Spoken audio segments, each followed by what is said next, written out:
ইদানিং অনেকে দেখতেছি ভিডিও আপলোড করেন যে আপনাদের ক্যাপকাটের লোগোটা থেকে যায়। আপনারা এটা নিয়ে অনেকে বিভ্রান্তি আছেন এবং যাদের ভিডিওতে ক্যাপকাটের লোগো থেকে যায় ওগুলো ডিলিট করতে হবে। ওয়াটারমার্ক থাকলে এটা ডিলিট করা লাগবে, এটা ফেসবুক অ্যালাউ করবে না, এই ভিডিওর কারণে ইস্যু চলে আসবে। তো এটা এর সমাধান কীভাবে করবেন, এটাকে কীভাবে রিমুভ করবেন আজকে ভিডিওতে স্ক্রিনে এটা দেখাবো। সবাই ভিডিওটা কন্টিনিউ করবেন, ভালো লাগলে ভিডিওটা শেয়ার করে দিবেন। সরাসরি আমরা এখন স্ক্রিনে চলে যাব। সরাসরি আমরা ক্যাপকাট অ্যাপসে টাচ করলাম। টাচ করার পর আমি টাচ চিহ্নতে এখানে টাচ করলাম। আমি আমার একটা ভিডিও নিলাম। ভিডিওটা নেওয়ার পর আপনারা দেখতে পাচ্ছেন এখানে যখন আমি টাচ করছি দেখেন ক্যাপকাটের এই লোগোটা দেখাচ্ছে উপরে। এটা অনেকের নিচেও দেখায়, অনেকের বামে দেখায়, ডাইনে দেখায়। সেটা কেন দেখায় আমি জানাচ্ছি আপনাদেরকে। তো এই যে দেখেন এখানে কিন্তু এই সমস্যাটা আমরা অনেকে ফেস করি যে এটা আমরা বারবারই 2 সেকেন্ডের লোগোটা আমরা ডিলিট করা লাগে।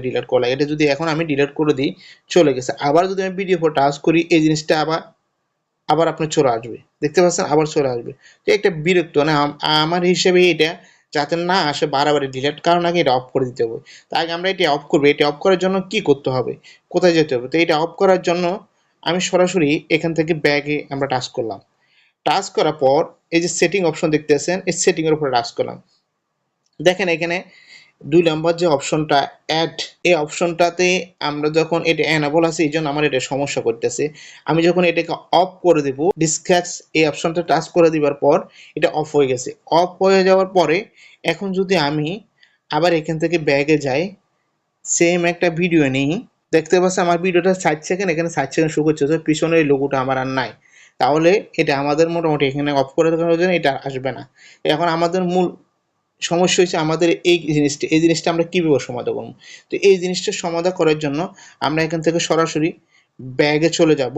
ব্যাগে যাওয়ার আগে আমি আপনার এই জিনিসটা উপরে নিচে কীভাবে করবেন দেখেন। এটা এখন বর্তমানে 1 সপ্তাহ পর আপনার ইনস্টল করা লাগে, মানে ডিলিট করে এরপরে 1 সপ্তাহ পর ডাটা ক্লিয়ার করা লাগে। তো এটা কীভাবে কী করবেন আমি বুঝে দিচ্ছি। এই যে এই অপশনে যখন আমরা টাচ করবেন এই যে এখানে প্রো লেখা আসছে, মানে টাকা আসছে যে হিডেন, এই অপশনে টাচ করলে আপনি ডিলিট হয়ে যাবে। তো আমার ক্ষেত্রে আমি ডাটা ক্লিয়ার করে দেওয়ার পর আর আমি যখন প্রবাসে থাকি বাংলাদেশে, এটা এখানে টাচ করলে ডিলিট হয়ে যাবে মোটামুটি। আর ওই যে লেখাটা আপনারা চাইলে নিচে, উপরে, বামে এভাবে এইগুলো টাচ করলে লেফটে এভাবে চলে যাবে লেখাটা, বুঝতে পারছেন? লেখাটা চলে যাবে। তো এইভাবে আপনি এই যে হিডেন এই অপশনটা থেকে ডিলিট করতে পারবেন। তো এটা আপনি ক্লিয়ার প্রতি সপ্তাহে কীভাবে ক্লিয়ার করবেন? আমরা সরাসরি এখান থেকে ব্যাগে চলে যাব। ব্যাগে যাওয়ার পর এই যে ক্যাপকাটের লোগোর উপরে এভাবে টাচ করে ধরে রাখবেন। টাচ করে ধরে রাখার পর এই যে 3 নম্বর অপশন আপনি হয়তো অনেকটা আসছে অ্যাপ ইনফো, এই অ্যাপ ইনফোর উপরে টাচ করবেন। এই যে হিস্টোরি, যে আপনার টোটাল ডাটাটাকে আপনি এখান থেকে কি দিবেন, ক্লিয়ার ডাটা বা হিস্টোরি ডাটা, যে কোনো অপশন থেকে আপনি এটাকে ডিলিট করে দিবেন। আপনার যখন ক্লিয়ার ডাটা হিস্টোরি ডাটা দিয়ে দিবেন ডাটাটা চলে যাবে। তো চলে যাওয়ার পর এই জিনিসটা চলে যাবে। আর যদি না যায় প্রতি সপ্তাহে কিন্তু এটা আপনাকে শেষ করতে হবে। এটা 1 সপ্তাহের জন্য দিছি। আর যদি না যায় আপনাকে আরেকটা বিকল্প ব্যবস্থা আছে, সেটা আমি এখন আবার দেখা দিতেছি কিভাবে এটা আপনার সমাধান করবেন। যেমন আমরা এখান থেকে ব্যাগে চলে যাই।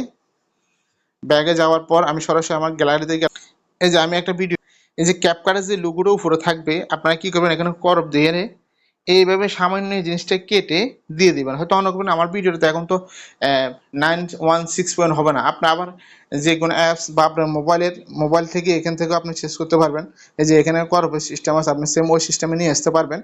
ওই জিনিসটা শুধু আপনি উপর থেকে এভাবে কেটে আপনি এখানে ডাউনলোড করে যে যার মোবাইলে যে সিস্টেম আছে বাস হয়ে যাবে।